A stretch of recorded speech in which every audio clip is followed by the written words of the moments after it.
Afternoon, everybody. My name's Richard Moore, and welcome to episode 4 of the Business Lincolnshire live show. Now, the aim of these monthly shows, as you know, if you've been on the first 3 shows we've had, is really to engage with businesses across Lincolnshire, talk about topics that are affecting them on a day-to-day basis, answer questions you may have, and also share the support that's available to you as business owners across Lincolnshire. If you're getting involved in the show, hopefully you've joined through the LinkedIn live event. The live event, there's a chat area just to the left of your screen. You'll see there's a chat area. You can put comments in there, ask questions if you want questions to come through to us live. Same on Facebook and on YouTube. Again, you can engage just by filling in questions in the comments area. So please get involved with the show. The more engaged you are, the better really for these shows. Now, the whole point of this month's show, unlike the other shows, is to talk about the green agenda. I think we're all getting affected by climate change. We all have our part to play in reducing our carbon footprint as business owners. So this show is all dedicated to that. And I think there's never been a more apt time looking at the news and what's been happening across Europe, the floods in Germany and Austria, the temperatures, the heat waves we've seen in America, certainly Northern America and Canada. We've seen that 54.4 degrees. I think it was a record temperature in Death Valley.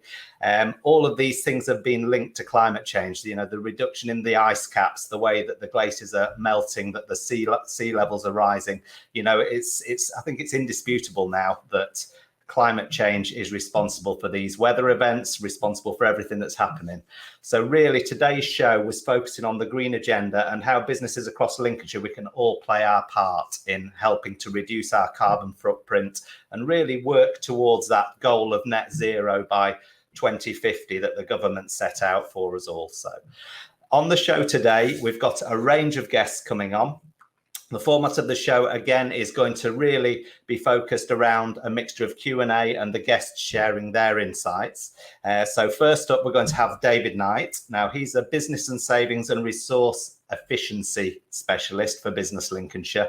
And David's going to discuss how you can audit your business and your impact and how you can really start addressing your own carbon footprint. He'll share some of the opportunities that are available, some of the support that's available to you. So again, it'll be interesting if any of you run businesses watching this, and I assume most people in the audience run a business or are involved with a business in Lincolnshire. It'll be really interesting to see the support that's available for you. Then we'll move across to speak to Mark Dodwell. Now, Mark is in charge of the NatWest's Future Mobility Initiative. So that's about having electric vehicles in your business. So how you can run electric vehicles. So Mark's going to join us and really share some of the insights that NatWest have got to share and the support and some of the programs that they have available that you can get involved with as a business. And again, all around the electric vehicle side and running electric vehicles as you shift away from petrol and diesel vehicles. And then the final part of the show, part 3, David's going to come back and we're going to have a discussion with a couple of businesses who are actually reducing their carbon footprint, putting these principles into practice. So we're going to talk to Anne Barrasso.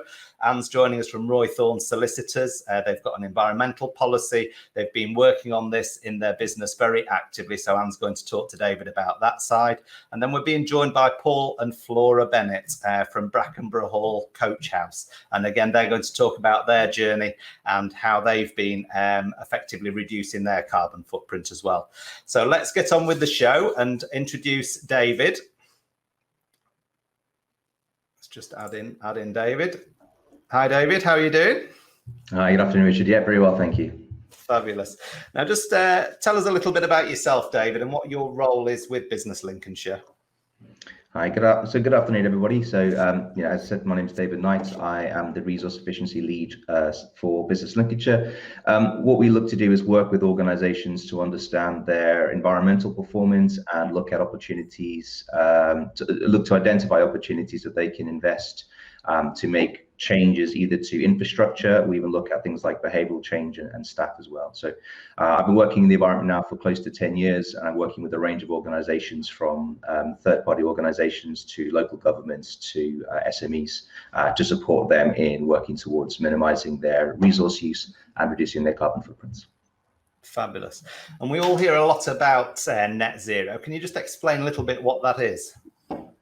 Certainly. So it might be best to probably look at what net zero means to an organization. So, as you've mentioned, Richard, the fact that we're having this conversation hopefully by now means that we all understand the importance of carbon emissions and why we need to reduce them. So the idea is to reduce global temperature, to reduce our emissions, to limit global temperature rise to less than 2 degrees. And we can only do that by stopping to produce more carbon emissions from going into the atmosphere. So the natural planet cycle will absorb about 60% of all carbon emissions. So this is still roughly about 30% of all the emissions that we produce, which are not being absorbed naturally by the planet. So by net zero, what we need to do as organizations is to, first of all, reduce our carbon emissions at source. So that would look at the efficiency of the business, look at how we manage our resources. We do have to expect, however, that there's always going to be some carbon emissions. We're not, with current technology and current techniques, we're just not going to be able to get to zero carbon. So we look at what we call persistent carbon, and what we need to do as organizations is to look at removal programs. So that'll be things like investing in reforestation, or restoring wetlands, or any sort of bioenergy type investment, which actually looks to take carbon out of the atmosphere. So what you would do is you would actually remove the same amount of carbon emissions that you've put into the atmosphere, so you have that net zero balance. So that way we're not actually adding any further carbon to the environment. Oh, okay. And every business has got a part to play in that, I take it. Well, absolutely. I mean, everything we do has carbon emissions, from the food we eat, every time we get into our vehicle, every time we turn on the computer or the laptop. All of these things take energy and emit carbon as a result of that. So everything we do has an impact, and we need to really look at ourselves, at our supply chains, at our activities, and look to make positive, conscious choices in everything that we do. Yeah. Perfect. And if most businesses, I'd have thought, aren't really actively involved in this yet. Where would you suggest businesses get started when they're starting to think about their own carbon footprint and how they can reduce that? Certainly. So, I guess the easiest place to start is to look at home, so to speak. So for an organization would be to actually just look at your organization. I'll ask the question, do you actually understand what resources you're using? Do you understand how you're using those resources? So the first step we look at with any organization is just to understand what resources you're using initially. So obviously energy, so electricity, gas, water. And then we all produce waste. Most of us travel, and then we'll have resources that we'll use. So that could either be things like paper for professional services, that could be materials for manufacturing, or food for catering and hospitality sectors. So really understanding all of the resources you use. And I guess the key fundamental part in starting out on any journey is to actually know how much you're using. So with a lot of organizations that we work with and speak to, the first thing to look at is, are you recording your data? Are you looking at it? Are you capturing it? So are you actually going through it? And it's really interesting to find that a lot of organizations, particularly I'd probably say on the smaller end, maybe don't do this as much. And it's really recommended. The most important thing is, as we go towards net zero, in order to understand what your carbon footprint is, you really need to have the data to convert to carbon, to actually know where you are, what position you're in. Yeah. Once you have that information, you can then start to think about, well, what are we doing? Mm-hmm. What processes use our resources? What infrastructure do you have, like equipment, or what are we doing? And then start to think about, well, where can we make changes? So for example, if you're in professional services and using a lot of electricity, so you'd look at, okay, well, what systems are using the electricity? So lighting, heating, computer equipment, etc. And then what steps can we put in place to try and minimize that? Now that can be through behavioral programs, working with staff, engaging with staff, getting them to think about turning off their laptops at the end of the day, or their monitors when they're not at their desk. And then also thinking about big infrastructure changes. So, for example, what sort of lighting do we have? Can we upgrade our lighting? What kind of heating systems do we have? Can we upgrade our heating? So that's really the best place to start with. It's just really to understand the business, understand the resources that you're using, and then look to find improvements where they exist. Yeah, so it's not just the business owner dictating this. He's got to get all the team involved, all his staff involved at every level, and everyone's got to be thinking about this. Absolutely. The driver to this has to come from leadership. So senior leadership does need to drive this. They're the ones who set the ambition. They're the ones who, ultimately lead the organization forward. But yes, every single staff member has a role to play. no matter how efficient the equipment is, if staff aren't using it correctly, it's never going to be as efficient as it can be. So it's really important that you engage with staff, you run various campaigns, you speak to them, find out what their opinions are, find out what their interests are as well, and really look to use your staff as that extra resource to work towards minimizing your carbon footprint. So only together can we tackle this challenge. So it's really important that that communication is embedded throughout. Yeah, and that everyone's aligned around the goals. And do you actually set yearly goals? Is it like where you'll say, well, this is where we want to be in 5 years as a business, so these are our annual goals we're going to hit to get to that, like a milestone? It can vary depending on the organization. So what we tend to say when starting out, looking at the year ahead is probably the simplest way of doing it. Just thinking about, when you're first starting out, you're looking at your data and starting to understand it. Just looking at that year ahead is a good place to start. But ultimately, yes, what organizations probably need to do is to start thinking about that 5-year plan. Where are we going to be in 5 years? What are we going to be doing over the next 5 years? And what can we start to introduce over that 5-year period? Now, we would work with organizations to understand that 5-year period, and then we'd ask them to set yearly milestones. So yes, that's where you want to be in 5 years, but what do you need to do each year to get to that point? Targets can either be direct reductions, or sometimes they can actually just be putting infrastructure in place to actually work towards that overall 5-year target. So, every business can approach this differently and probably will have a different outlay, but it does need to be a combination of both short-term interim measures guided by a long-term business plan. Perfect. And you talk about some of the support that's available there. Should we share some of the support that you can offer to people? I know there's the government support, and then there's more local support as well, isn't there? There is. So if we look at the government support first of all, then, so the Together for Our Planet, which is also the SME Climate Hub, this is I'll basically say it's an initiative that's been set up from the International Chamber of Commerce, the Exponential Roadmap Initiative, and the We Mean Business Coalition, along with the United Nations Race to Zero campaign. In collaboration with Net Zero team at Oxford University, they've effectively pulled together tools, resources, and other guides specifically addressed to the SME community. There's a lot of information in there which helps you understand where to start, things to consider, and really how to get started on that net zero journey. And it's a real collaborative. So you pledge to your commitments in terms of what you want to do. And there's a lot of support available through that just to help businesses on their journey at any stage throughout that journey. And that's specifically designed for SMEs. That's more close to home toolkit, is it, David? It is, yes. They've got guides online. They also have a downloadable toolkit that you can get straight from there, which has a really simple, easy to use sort of structure, and it helps with the methodology in terms of how you approach this. On a more local level, then, so as I've discussed, through Business Lincolnshire, we offer resource efficiency audits. So that would effectively be myself. I would come to the organisation, and together we would look at the resources you're using, and we would look at identifying opportunities. Now, I can do that either on a problematic area. So, for example, if you're really struggling with your heating, or you have some ideas already in place and you just want to understand a bit more about it, we can refine the approach we take to just that. Or we can do a general overview of the resource performance and look to identify broader opportunities for the organization.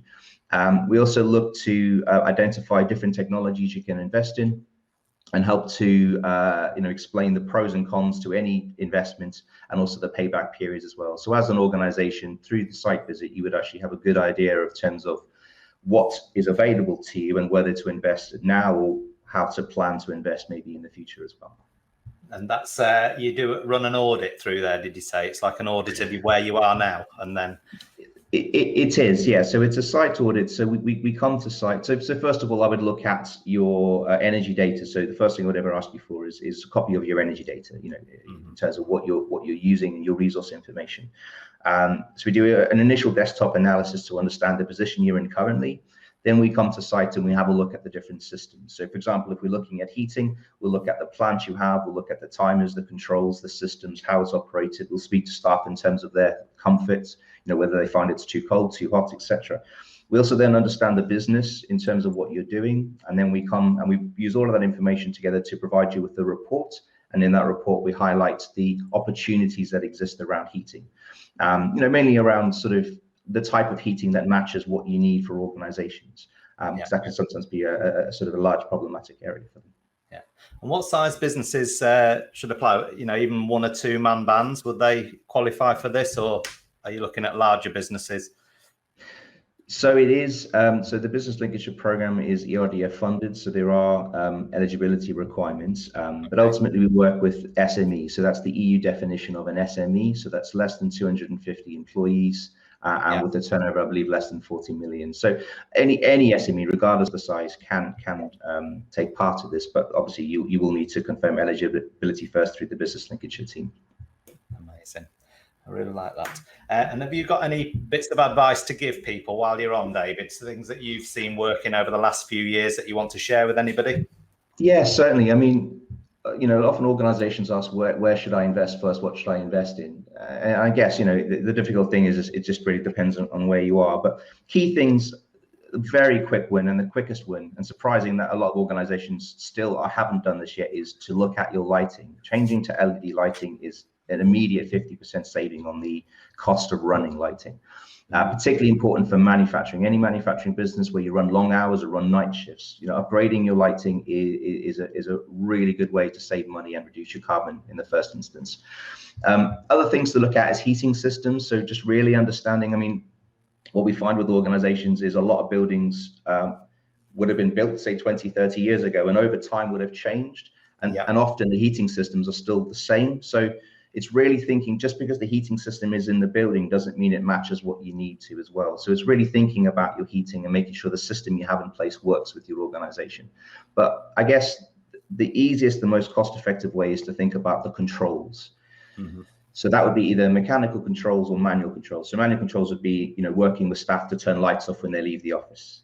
Easy enough to do. But putting in mechanicals. No, I mean, and again, that's why that engagement is really important, to get staff to think about these things and to continuously just remind them that these are the things they need to be doing. But you can support that with putting in mechanical controls. So lighting has sensors, movement sensors. They also have lighting sensors. So they can actually measure the amount of light. So particularly where you have lots of windows, I walk into many offices and see all the lights on, and they're completely glazed down both walls, and you just think I could turn the lights off and not a single person will notice I've done it. So thinking about putting the right type of sensor in the right place helps to ensure that the systems in place work most effectively. And heating particularly. So often we have timers. So we'll have it starts, it ends, and the heating system runs between that. But thinking about an outside air temperature sensor linked up to the boiler, and what that will do is that will actually measure the external temperature, and it will feed the boiler the information. So it allows your heating system to become more proactive. So it measures the outside temperature, and it adjusts its heating temperature in terms of its output flow temperatures to match the external temperature. And what that means is that rather than continually trying to heat to 80 degrees, if it's a mild day, as we do get in winter often, it'll actually only heat the water to maybe 50 degrees if that's all that's needed. So you save that energy just in the boiler being aware of what's happening outside, becoming more proactive rather than always being reactive. And that can save about 6% on your heating bill. So, it's just really thinking about what type of controls you have in place and can they be improved, because it doesn't cost a lot of money to put these things in place, and they can actually make savings in the long run as well. Perfect. Lovely. Right. Well, we'll call an end to that there, because I know you're coming back later to talk to a couple of businesses who are actually proactively doing this. So I look forward to that. And then we'll move across now to speak to Mark Dodwell. As I said, Mark is from NatWest Bank. He's responsible for the Future Mobility Initiative, and he's going to be talking to us about the scheme, the program, how it works, and it's all around this shift to electric vehicles. So let's introduce Mark, pull Mark into the stream. Now then, Mark, how are you? Good, thanks, Richard. Good afternoon, everybody. Good to be joining you. Thank you very much. So the NatWest have been quite proactive in the switch to electric vehicles. Can you just tell us a little bit about yourself, Mark, and what your role is with NatWest? Sure, yeah. So Mark Dodwell, I've been with NatWest for 13 years, but at the beginning of last year, I was asked to move across. At the beginning of last year, our new CEO, Alison Rose, announced our purpose-led strategy. And at the core of that strategy was climate. Climate was a real kind of she'd recognised, we recognised as a group that as an organisation that employs 50,000 people in the UK and probably I think is around 70,000 globally now, we have a role to play in driving climate change to all the things that yourself and David just talked around. I guess at the heart of that, some of the work we did in 2019 as we built up to releasing that strategy and launching that strategy was transport is the biggest greenhouse gas emitter in the UK. And therefore, we bank probably 35% of SME businesses in the UK. So we have a role, a duty to play to help our customers and our staff achieve net zero through transport. So the Future Mobility team was created at that time, really with that in mind. How do we get ourselves to net zero? How do we help our customer base get to net zero? And to everything that David's just talked about, if we're going to achieve net zero across commercial businesses across the UK, the transport is key. And in the Future Mobility team, in doing that, we have been looking across the 3 mega trends of future mobility, which are kind of autonomous vehicles, mobility as a service, and the main one I'm really here to talk to you about today, because it's the one that's here and now, is electrification. Autonomous vehicles is probably a few years off. Mobility as a service is kind of not irrelevant, but it's less urgent. But electrification is kind of here now and is going to impact the SMEs that are listening into this call and all businesses across Lincolnshire. Yeah, and that's everybody. What size businesses again are you talking to on a day-to-day basis? Is it just the big boys who've got a big fleet of vehicles, or is it everybody? No, we literally talk to startups, to small businesses, all the way through to large corporate organisations.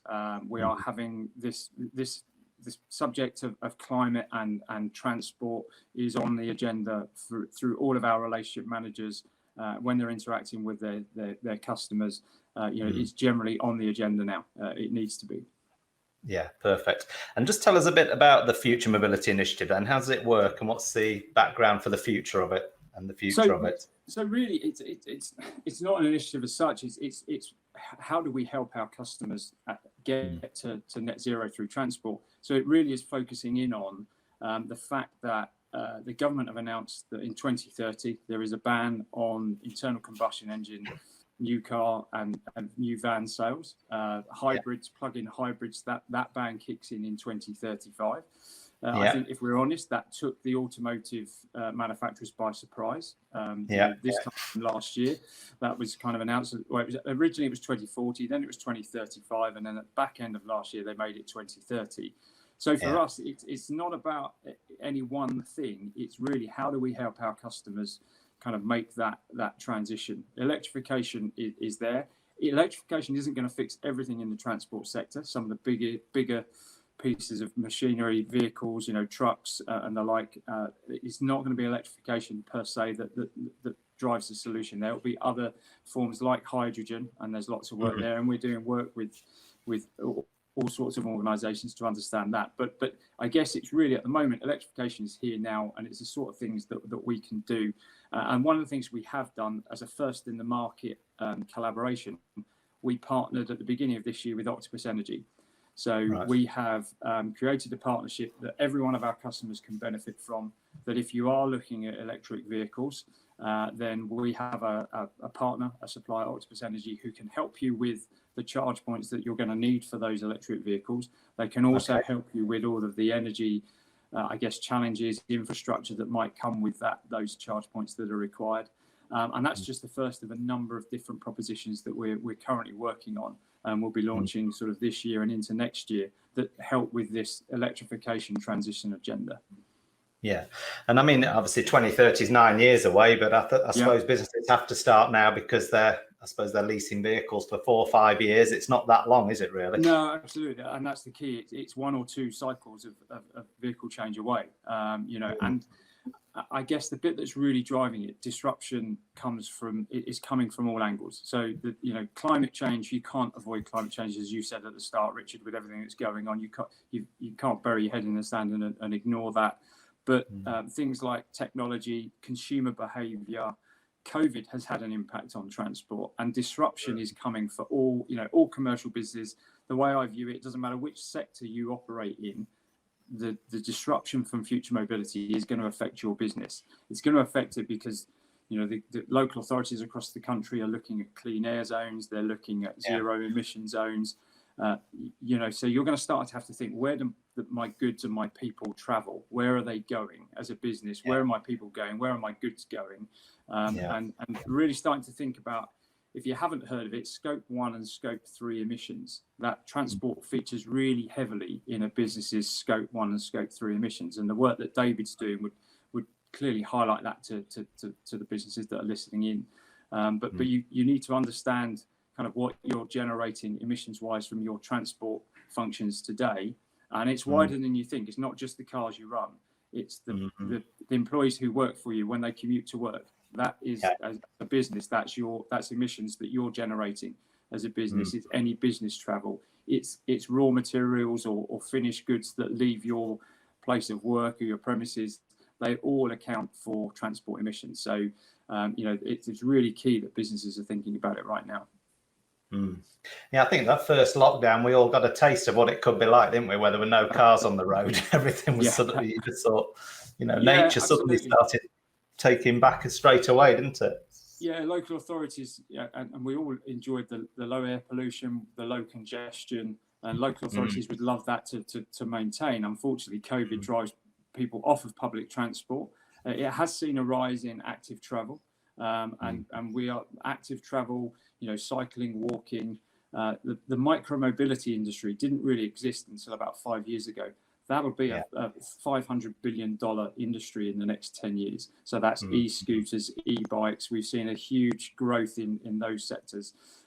So future mobility affects all walks of life. And that bit around where do your goods travel and where do your people travel, last mile, first mile, particularly in city centres where clean air zones or zero emission zones are being kind of installed, will have a real impact on potential Lincolnshire businesses that are moving stuff across the country, or their people across the country, could impact where you can get to. So lots to think about. Absolutely. And have you seen some real cost benefits to businesses then? Are there some real areas that you've seen businesses saving money as well as having to invest a lot of money to get to this stage? Yeah, it's like anything that, where there is transition. The early adopters get the benefit of the incentives.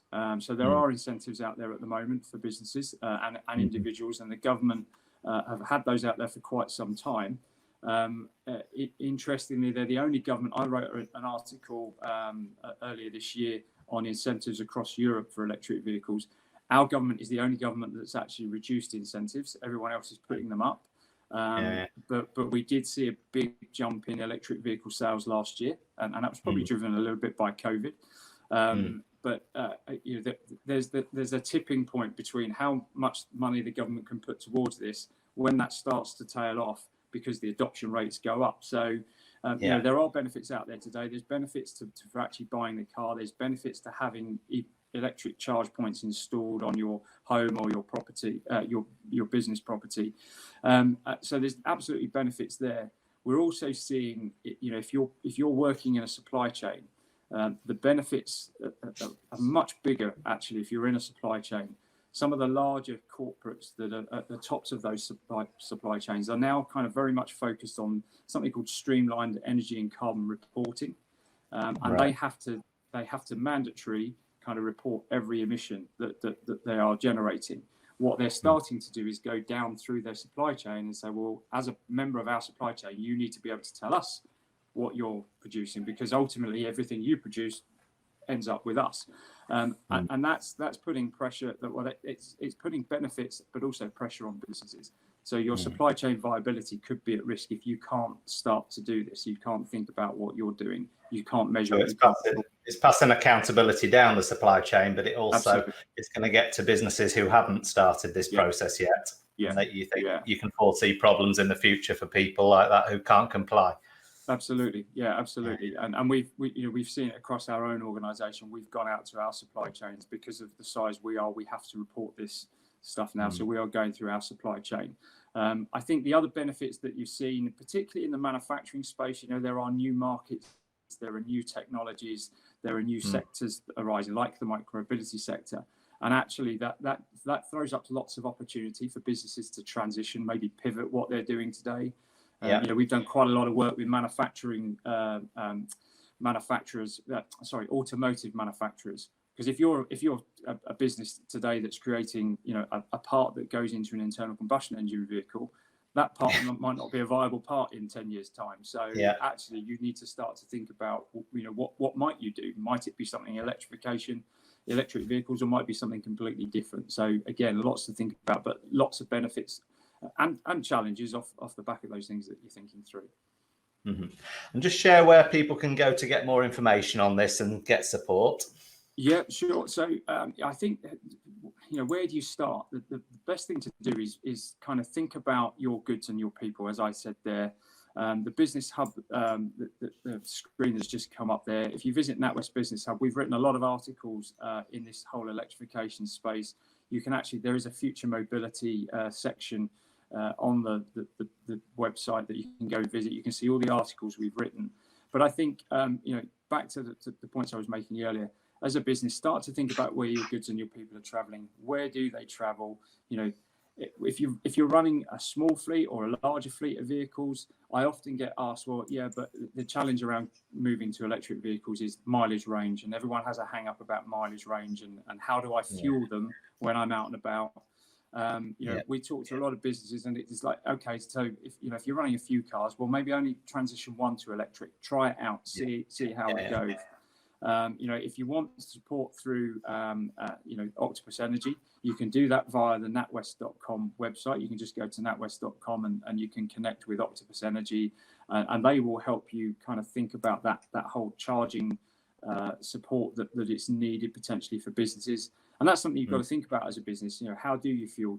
As a business, do you give your employees access to home charging? Do you provide charging at the business premises for those staff that are using company vehicles? Are you going to supply charging for customers? Because more and more of your customers will be converting to electric vehicles, and do you supply for them? So I think that there's, you've got to start to think about that as a business. You've got to be mindful of the one thing I would say around cost is don't be hung up on the road costs. If you look at the vehicle prices of electric vehicles, the on-the-road cost is much higher than an internal combustion engine.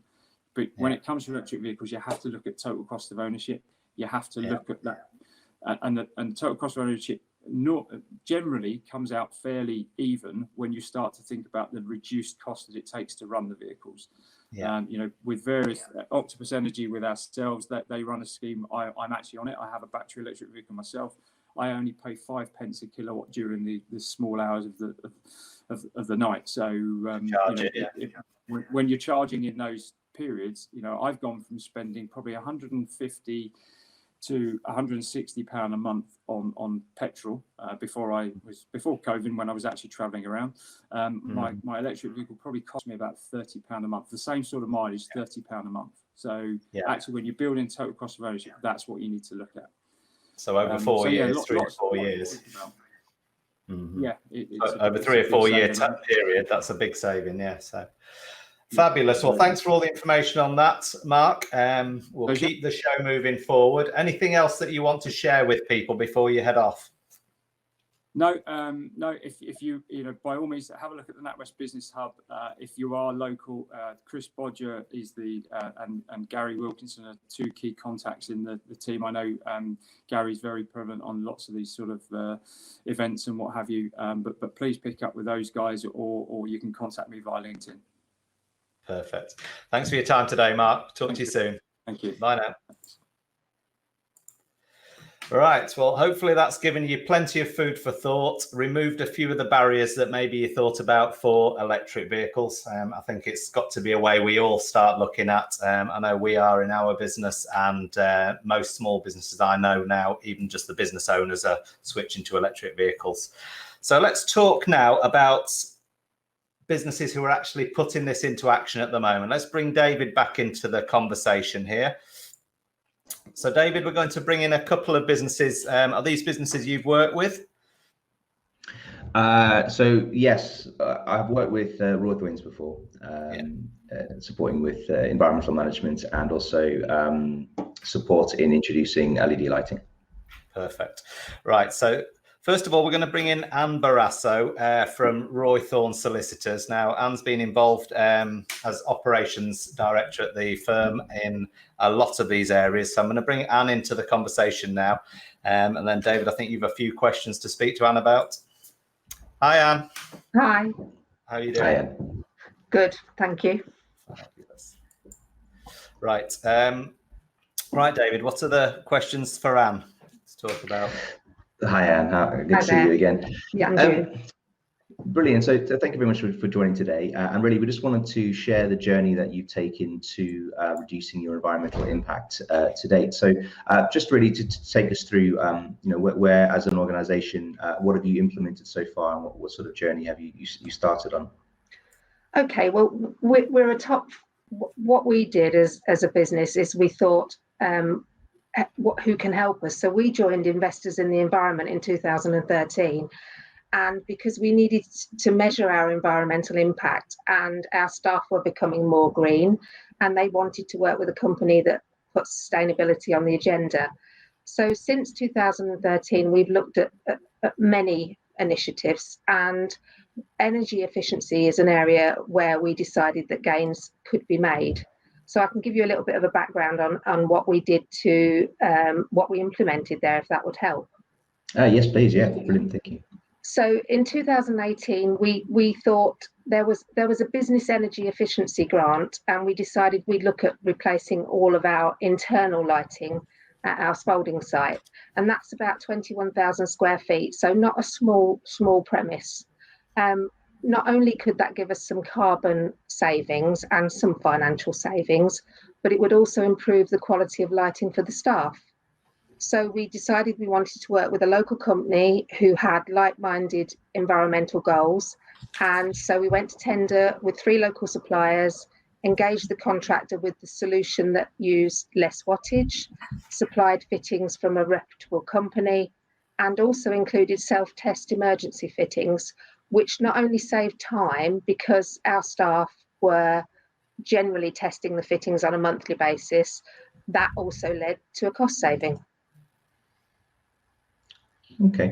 And are you able to tell us a bit about, in terms of the investment into that, and what savings were achieved? Of course. So the project cost was £27,500, and the grant was just under £7,000. So that was a huge benefit, to take on the grant. And we were so pleased with the LED fittings that in 2019 we went ahead and self-funded our external car park lighting to LED fittings. So the products for the internal use have 16 and a half years usage, and based on the running costs, no need to relamp nor dispose of the lamps. That could give us a financial saving too. So in terms of kilowatt hours, there's about a 16% saving over a 2-year period, and saving on new bulbs alone over a 2-year period saved us about £2,500. Brilliant. So how quickly would you say that's paid back, or will pay back? I mean, we went for the lifetime of the project, but in 2 years to have saved £2,500 on relamping alone is quite significant. Brilliant. Okay. You've mentioned, obviously, you work through Investors in the Environment, and that helped you look at the organisation from an environmental point of view. So how has the Investors Environment Accreditation helped you to prioritise what you do? Well, you touched on it a bit earlier, David, and I think what it does, it makes you think about everything, so that you have an annual audit, you have to follow the criteria, but that gives you a focus. And having the Investors in the Environment in the background, they can help you with queries, give ideas, put you in touch with other members. You're building up a great network. And then when you do your annual audit, you revisit what you've done over the past 12 months, because sometimes you're doing your day job as well. So you know that's not clear in your mind. So all of that helps you, and often you don't shout about your success, so it gives you the opportunity to do that too. And has that helped with employees? How have they got on board? Has it helped the communication? I think getting staff on board is really, really key, and the only way to do that is to keep communicating. So none of us has a monopoly on good ideas, and I find that people love a story, they love stats, and they like to share their stories with you too. So what we did is we set up a green team, and so these people are just like-minded, aware of the environmental impact, and they think about that both at work and at home. So the danger is greenwashing people, but we try not to. We just try to communicate to everybody by our staff intranet, and we've got a motto which is small changes to save the planet. So it's not about being perfect, even though it would be great if some of us could. It's about everybody just doing something to have a far greater positive impact. Brilliant. Okay. And what's sort of next for yourselves? What have you got coming? So where are we next? Well, green vehicles is something we would like to look at, and there's much more to look at in that. But we have a site in Alconbury, for instance, and there is a farmer there that we can tree plant with. We can volunteer to plant those trees. So not only are we assisting a client, we're improving biodiversity on the farm and offsetting the carbon emissions. We're constantly working towards efficiencies, and in some ways lockdown has helped us because we've moved some things forward that otherwise might have taken a lot longer, and one being paper. So paper light has been a buzz slogan for many years. Lawyers like paper, it's just the way it is, but we have saved about £5,000 on paper alone over a 2-year period. So that will just be a continual process. That's fantastic. Yeah, brilliant. Okay, well, thank you very much for your time today. Is there anything else you want to add before you go?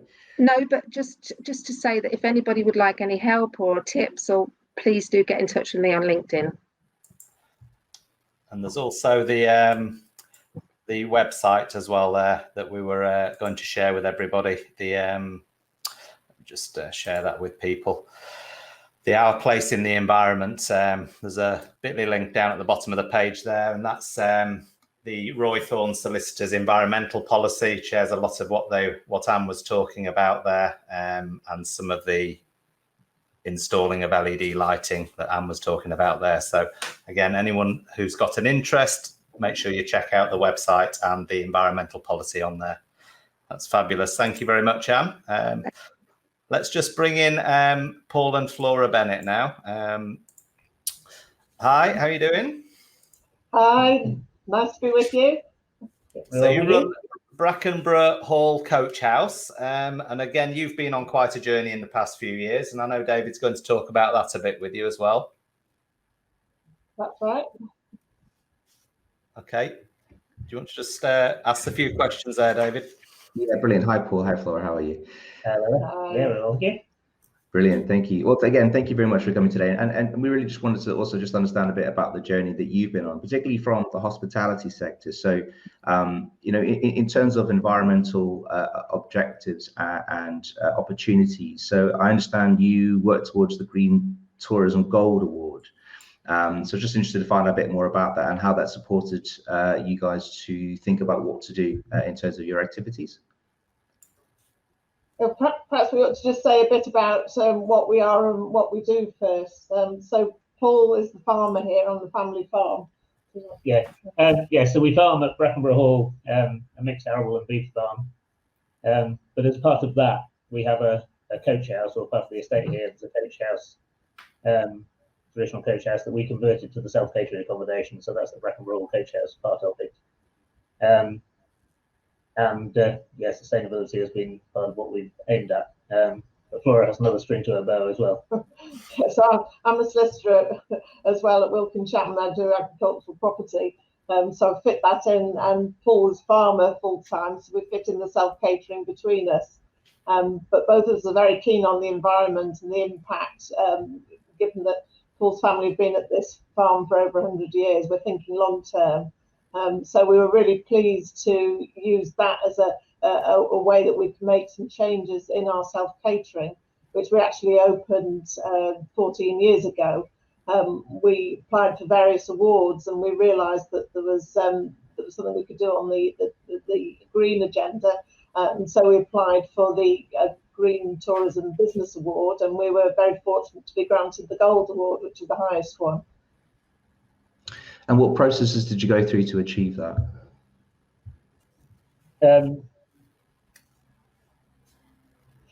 We read the green tourism basically has a process that's described as to what you need to achieve to get to various levels on that award, and we spent quite a lot of time going through that, through the list of things that we've done in terms of aiming for net zero. We've got solar panels. We heat the coach house and our house and another cottage on the farm with a biomass boiler. The farm's heavily involved in environmental schemes as well, so we have a higher level scheme, environmental scheme, which I'll give you more details of,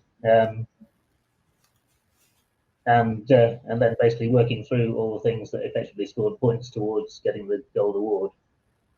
So on the Green Tourism Business Scheme, they've got a very good website, and in there they've got information on different categories so that you can work through their checklist to see how you measure up on all the different areas. So that sort of opened our eyes up to the fact that it's not just the obvious, the recycling and the like, but it's things like your position in the local community and what you're doing with water as well as waste and other things. So we did quite a lot of research on the internet, on their website, and they have case studies as well, gives you examples of things that you can do. And then we went through their checklist and actually assessed what we were already doing and what we could do. And then that's, once we've done that, we then put in an application and we had an inspection, and the lady came out and went through it with us, gave us some more ideas, and then gave us our gold rating. Brilliant. Okay, excellent. And just in terms of your green credentials, I mean, have they been received by guests? So that are they recognised? Is it a sort of a talking point from people who visit the coach house? Because we're on the farm, we're on the estate, the coach house is a listed building. The sort of guests we tend to get do tend to be green-minded. So greenness, sustainability, it's all part of the whole package effectively of what they're buying when they come and stay here. So they're keen on local produce, supporting the local economy, all that sort of thing. I think it's one of a number of factors. It's difficult to say they definitely booked that group booked because we've got the Gold Green Tourism Business Award. But I think the sort of people who come are generally interested in the farm. They're interested in environmental schemes. They're interested in a sustainable business that's been here for 113 years. So, something about sustainability is still being here next year each time. Brilliant. So I think it's one of a number of factors. It's difficult to say. Definitely, we've sold a lot more holidays because of it. Fantastic. And just one last thing, sorry, just conscious of time. So in terms of the farming practice then, so you mentioned about the high level, what sort of activities are you doing on the farm to look at sustainability? Well, the high level, I mean, the schemes available are always moving on. In fact, the high level scheme was a 10-year scheme that we're nearly getting to the end of, but there will be new agricultural policy with Brexit is completely changing in the next few years, but there will be new environmental schemes coming in. But things that we do, we've got some land that is sown to some pollen and nectar mixes to encourage pollinators. We've got some land sown to wild bird seed mixes, so it's a mix of seeds that you plant and then you don't harvest it, but therefore the seeds available to birds over winter. So that's filling in the sort of gap in the birds feeding system. The grassland is managed without fertilizers or chemicals. To encourage biodiversity, the way hedges are managed, we're encouraged not to trim hedges as often as sometimes has been done in the past. We have grass margins around the fields, dikes are managed and not trimmed out as often as they would be otherwise. So it's all things to encourage biodiversity. The other thing we're going to be, in terms of where we might be going in future, this is not necessarily to do with HLS now, but it's almost certainly going to come into environmental schemes in the future, is that there are various carbon audit programs for farms, and I'm certain that in the future we will do a carbon accounting audit to see where we are on the route towards net zero. And farming, the National Farmers Union has an ambition to reach net zero by 2040, ahead of the rest of the economy. I mean, it's good to see. Farming has a big role to play in absorbing carbon.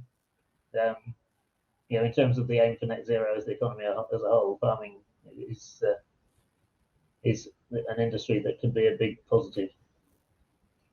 Absolutely, and it's really good to see you guys sort of pushing that target forward and getting there as soon as possible. And you're absolutely right in terms of farming and sequestration. I mean, just on that, in terms of sort of, I know within soil, there's obviously a lot of carbon. Soil's an amazing carbon sink in terms of management, and that's an area that farmers can go.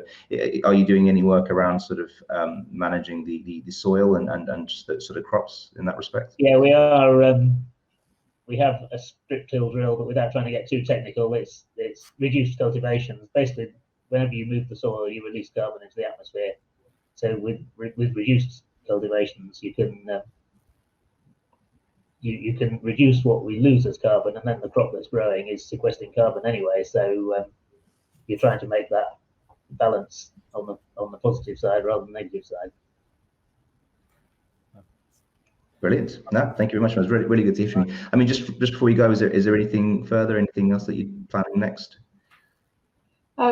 I think on the self-catering front, what we'd like to do is put an electric charging point in for our guest cars.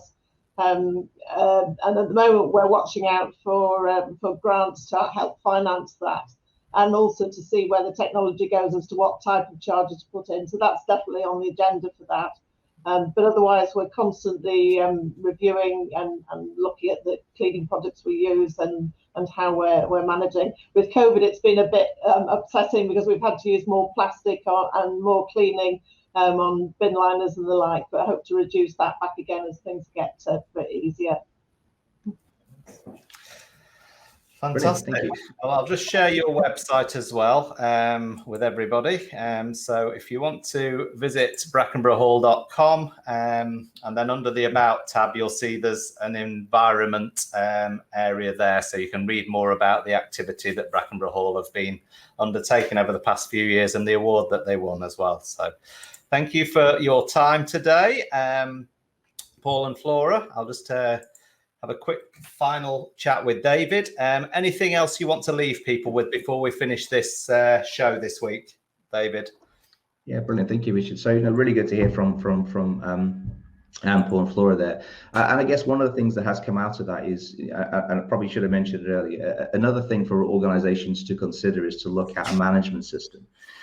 So everything we talked today about actually understanding your organization, looking at the resources, understanding your carbon footprints, an environmental management or an energy management system, that's what they're designed to do. They provide you with a framework, they give you all the information that you need, and it allows you to actually systematically look at every element of the organization. And it also challenges you to think about where the opportunities exist. And by developing a system, by having that good understanding, it allows you to really think about where to invest, because we all know we need to invest in organizations. We all know we need to invest in infrastructure with changes in technology, but it's knowing where to invest and when to invest to really ensure that as an organization, we make those continual steps improvements as we work towards net zero. And so for any organization, I would say if you haven't got a management system, definitely something to look at. There's a wide range of different organizations that can support you, from Invested Environment, as Anne's heard, there's also Planet Mark, B Corp, and other organizations, even ISO, if you want to go to that level, that can actually look at and help and support organizations in developing these systems. Brilliant. Well, lots of information there. Thank you very much, David. It's been really interesting, and I'm sure there's been a lot that people are taking away with them now and going to put into action in their businesses. Thank you for your time today, David. Thank you. Okay, so hopefully everyone's found that really interesting. There's plenty of ideas, as I was saying there, to take away and reduce our own carbon footprints in our businesses. Don't forget to put in your diary, there's no show in August. So there'll be no Business Lincolnshire live show in August, but we're back on Tuesday, the 28th of September. So I'll just bring the tag up for you. So Tuesday, the 28th of September is the next Business Lincolnshire live show. And this is going to be all about our teams, our workforce, our staff, and the people in our businesses and how important they are. So really interesting show. Because your people always drive your business. So make sure you put that in your diary, Tuesday, 28th of September, 2021. Thanks for attending today's show, and we look forward to seeing you then. Take care. Bye now.